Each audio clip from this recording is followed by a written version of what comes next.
to Coaching with the Bible. Yes, this is episode 124, season 3, episode 15.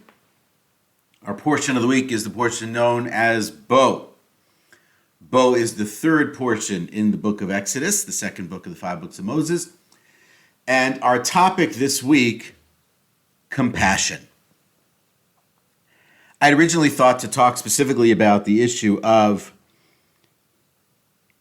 feeling compassion for people you don't like, or how to work with people you don't like, or how to tolerate people you don't like. It's very much connected to last week's subject on when the boss is a dictator.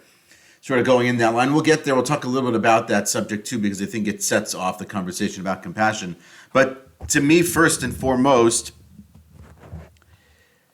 I'm just amazed that we haven't actually spoken about compassion yet after 100-something weeks of this. We've dabbled in it. We've talked a little bit about it. When we dealt with empathy early on in Coaching with the Bible, it came up. We're going to do a little bit of a deeper dive here into the matter of compassion and appreciate that compassion as a concept, as a practice, as a life skill. To quote from Brene Brown, who for us has taken a little bit of a hiatus, she has not appeared in the podcast in a period of a number of weeks. Compassion, she wrote, is not a virtue. It is a commitment. It is not something we have or don't have.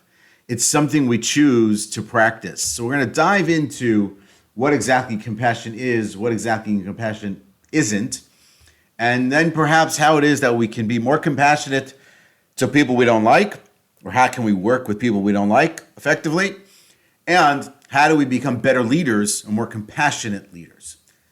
So we begin with the following coming out of the Bible this week. It's a fascinating comment from Rabbi Naftali Tzvi Yehuda Berlin, known by the acronym the Netziv, who wrote a commentary, an incredible commentary on the 5 books of Moses, on the Bible, and deeply psychological in a lot of cases, and really covering just an extraordinary approach to understanding different moments in the stories and in the narrative of the beginnings of the people of Israel and all the different stories and laws therein.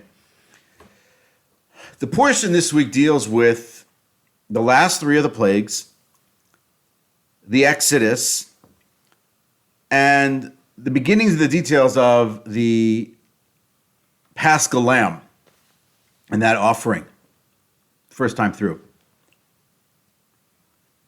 And so in the narrative around the 9th plague, the plague of darkness, and around the subject of the people of Israel ultimately asking the Egyptians for their wealth and their personal items, which is a whole other thing.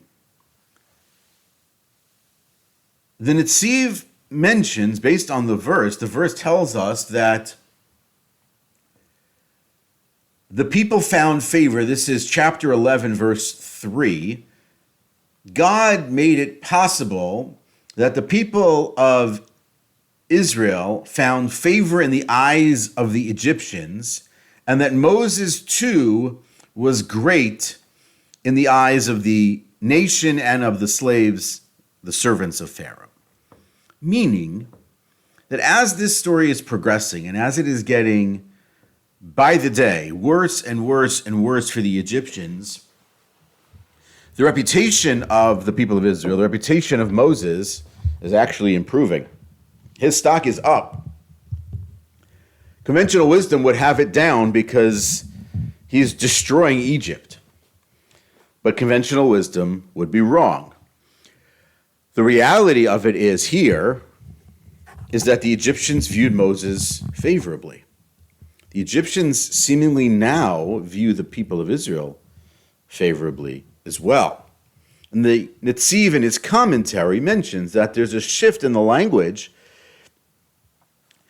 with respect to the relationship between the people of Israel and the people of Egypt, such that in verse 2, that he says, to Moses, Moses, speak to the nation, speak to the people, and have them ask from their friends for their gold and silver.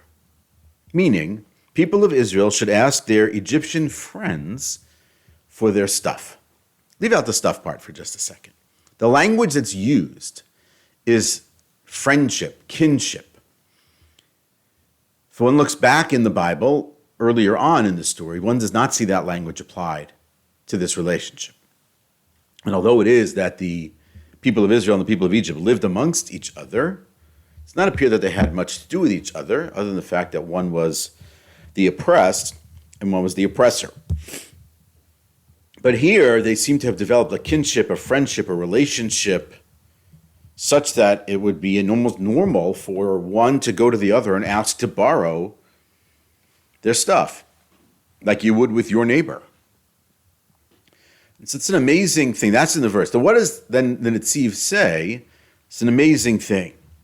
In the 9th plague of darkness, it's dark for a number of days. The darkness is palpable. It's almost alive. It's so strong that the Egyptians didn't move. They couldn't see anything. And so out of fear, they stayed still for 3 days. And so he asks a very basic question. How do they eat for 3 days? What do they do during those 3 days? And he says something that is startling and really, on some level, revolutionary as a comment. He says that during the plague of darkness, the people of Israel took care of the Egyptians. Again, the people of Israel took care of the Egyptians. Can you imagine that? The people of Israel have been enslaved in Egypt for ever. It's hard to imagine that they were, buddies and going to, basketball games together or sitting and having dinner together. That's not how oppressed and oppressor seems to work. And yet, after all this time, in this moment, as the people are on the cusp and the edge of leaving, when it's basically over, except for obviously the 10th plague, we'll leave that one out for the moment, but other than that, how could they have any sort of relationship? So immediately I sort of jumped to this idea that they took care of the Egyptians, they fed them during the darkness, such that when it was over, the darkness was over, and the people of Israel asked to take things with them, they gave it to them freely, as if they were friends and buddies. The Egyptians were overwhelmed by the kindness, compassion that was shown to them by the people of Israel in those moments. Immediately my thought was towards some sort of a Stockholm syndrome. Like, how is it even possible that the people of Israel could act in that manner? How did they connect in that way, sort of emotionally, to their oppressor in such a way? There's a lot of ways, maybe perhaps, to explain it, and throughout the commentary, and Netziv has his approach. Rabbi Berlin has his approach to the entire story of Moses, the interactions of Moses, Aaron, and Pharaoh. But this is an extraordinary act of compassion. Extraordinary. And so it got me thinking about compassion. How do you show compassion? How do you learn compassion? What exactly is compassion? How is compassion even possible for an oppressor? Leaving out Stockholm Syndrome for a minute, just straight up, how does someone show compassion to a person, let's say on the lowest level, they simply don't like? They simply can't get along with that person. That person has wronged them on more than one occasion, has embarrassed them on other occasions, has shamed them in certain moments, and to continue to show compassion, to continue to act, more than show, act with compassion. It's amazing.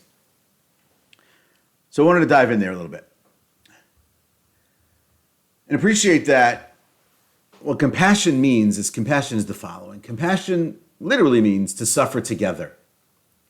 It's as described, I think this is an article on a website called Greater Good. Greater Good is a really terrific website. It's out of Berkeley. Compassion is defined as the feeling that arises when you are confronted with another's suffering and feel motivated to relieve that suffering. So compassion is, again, feeling that. You feel it. It's coming up for you. It's coming up in you. But it's more than just the feeling. It's the feeling beyond that you want to do something to relieve that suffering. So whereas empathy is taking the perspective and feeling the emotions of the other person. I'm feeling that with you. I'm feeling where you're at. I'm with you in that emotion right now. Compassion is moving that feeling to the desire to help. To add in one additional term of sympathy from a different article in Psychology Today, empathy involves responding to another person's emotions with emotions that are similar. So you're matching their emotions. Sympathy entails feeling regret for another person's suffering. So empathy and sympathy. And compassion is caring about another person's happiness as if it were your own, and then thereby acting upon it at that point. So it's sort of next level. You want to remove the person's suffering. You want to remove their pain by doing X or Y or Z, or by acting in X or Y or Z manner. You want to do that. So just for the moment, parallel as our conversation is about compassion, take it back to the story itself in the Bible. That sense that the people of Israel acted, you could call it a kindness. Maybe some of them simply just did acts of kindness, and we'll separate those two right now. Act of kindness versus an act of compassion. You can do something that's a kindness to someone without emotion. Let's call it, for lack of a better term, it's the right thing to do. So someone's groceries, they're walking down the street, they're carrying 3 bags of groceries, they drop a bag, you go help them out. Simply that could just be an act of kindness on your part. There's no thought involved, there's no emotion connected to it. That's the right thing to do. That's how you were brought up in your home. That's what you saw your parents do. It doesn't necessarily carry the emotional component. When it's a compassionate act, it does have the emotional component. You are trying to actually alleviate some sort of stress, pressure, anxiety, tension, pain from the person by acting in a certain manner. That's sort of an intentionality that's part of the action. Again, go back to the people of Israel in that moment based on what Rabbi Berlin writes in his commentary. You could simply say it's an act of kindness with an end, which is the idea that the people of Israel then take the Egyptians' wealth with them out of Egypt. Or you can go deeper and say that something incredible is going on here, that the people acted with compassion, that they felt no enmity, no anger, no hatred toward the Egyptians. They simply wanted to leave. And so when it was that the Egyptians were suffering, the people of Israel were there to help. Not help them suffer, but help them alleviate and reduce and diminish their suffering.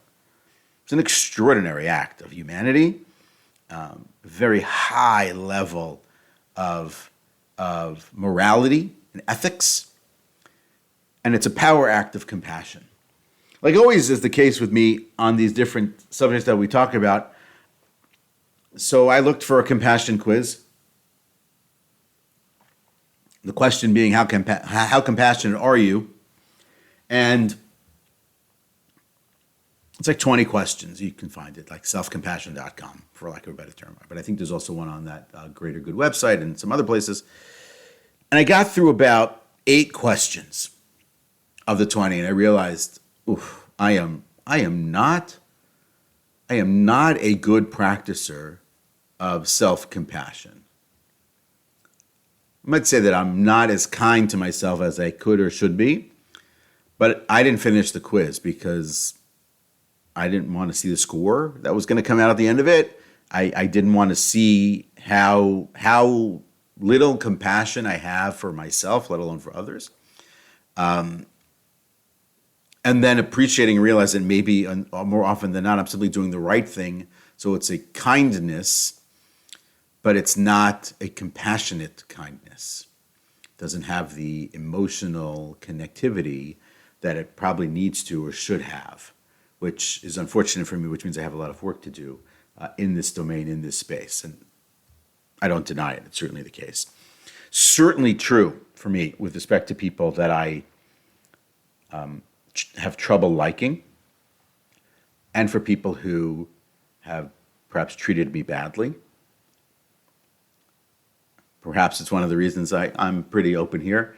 When I was in the rabbinate, and those years that I was in the rabbinate, and there were people, you don't get along in the rabbinate with every person who is in your community. It's just simply not feasible or possible.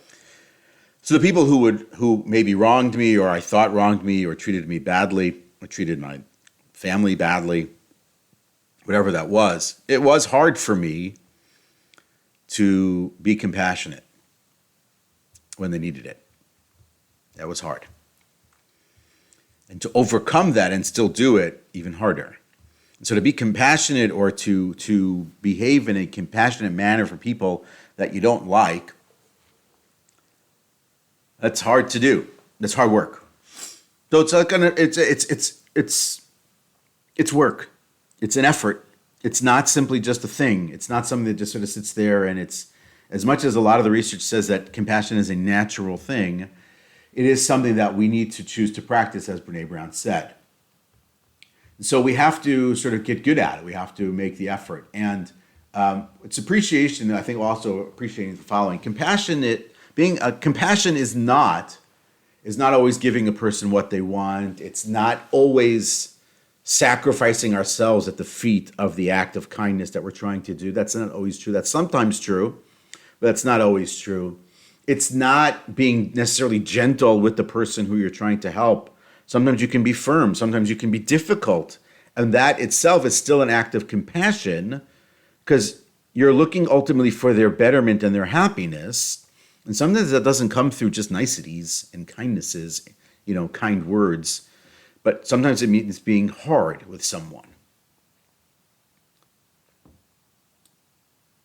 It doesn't always mean that with compassion you're sort of getting a reward. That's certainly not the true. And it also doesn't mean, as I said at the beginning, you don't necessarily have to like everyone. This is important for me.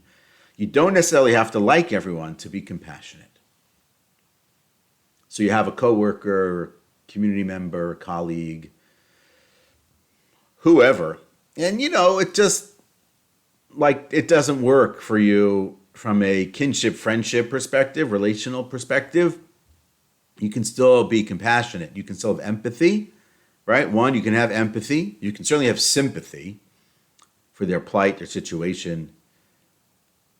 And you can act compassionately, because even if you don't get along with that person, you maybe perhaps still want them to be happy, content, and live a good life.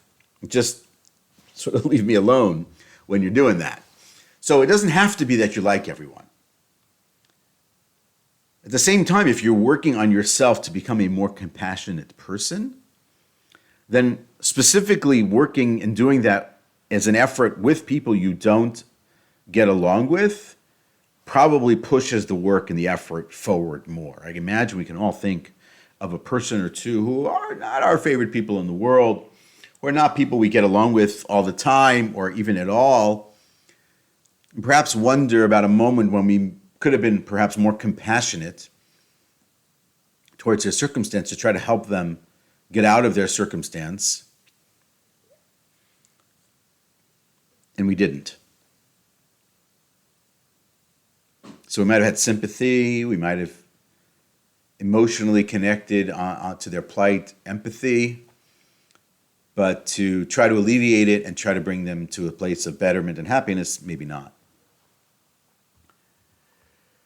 So compassion is action. Compassion is courage. Compassion requires movement.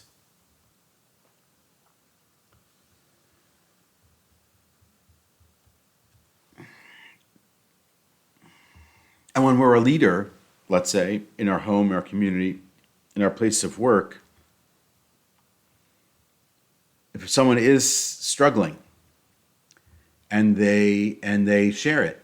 So our empathy is important. That's maybe the first step. Our sympathy for their plight. If we have it, great. If we don't have it, we don't necessarily need it, actually.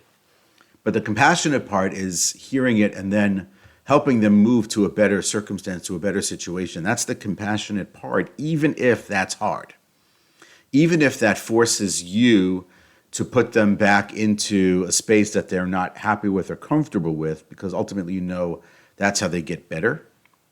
So you can walk that path with them. You can explain it to them. You can be there for them.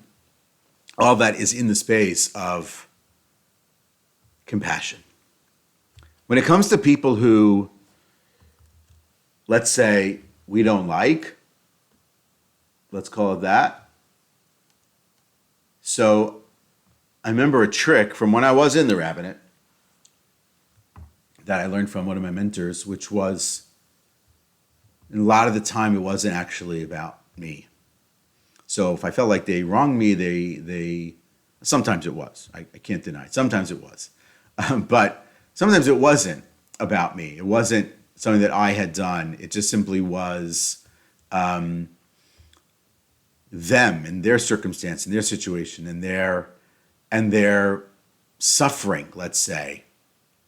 And so instead of just retreating and leaving the situation,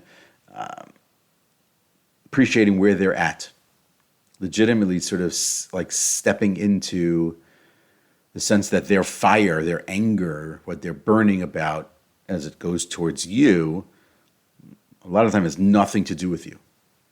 And if you can get there, then you can build a little bit of sympathy there and empathy there. And you can see, they would be better if they could be better, if they can do something that would be better, and I can help them be better.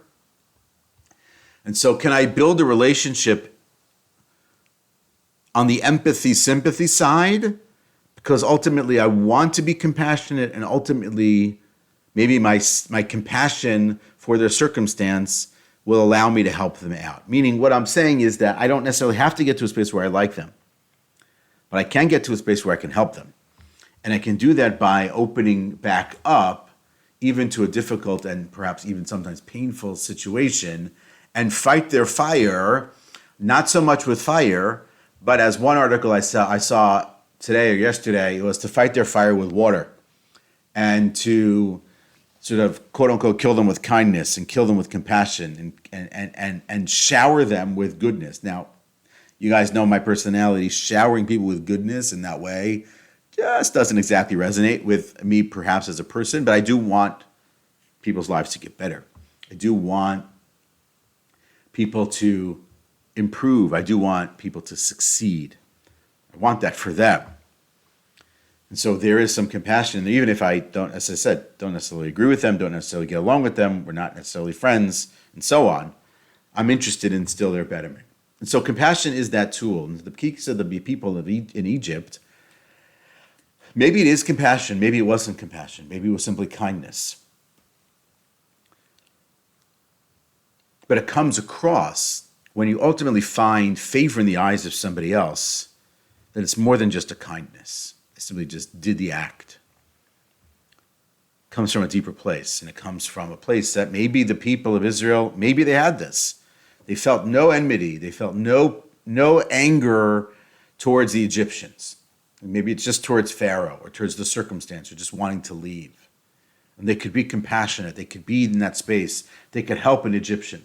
In the same way that you or I could in our communities, in our homes, in our places of employment, in places of work, that we can do any of those things because we can always try to listen better. We can always try to have a greater sense of empathy. And we can always try to make people's lives better, even if we don't ultimately become friends with them. We don't ultimately develop a personal bond and relationship with them. We can rest assured and be okay with the fact that their lives are better, and I had a role to play in it. And so let's end with a quote like we always do from someone by the name of Leo Buscaglia. Leo Buscaglia was known as Dr. Love. Yep, Not a title I would necessarily want or have, but it was his. He was an author, a lot of subjects, some really interesting material and some interesting quotes. Here's his quote on compassion. Compassion is an act of tolerance where kindness and forgiveness reign. When we make the compassionate choice, we enhance the dignity of each individual, which is the very essence of loving them. That is Coaching with the Bible for this week. Look forward to seeing you next week.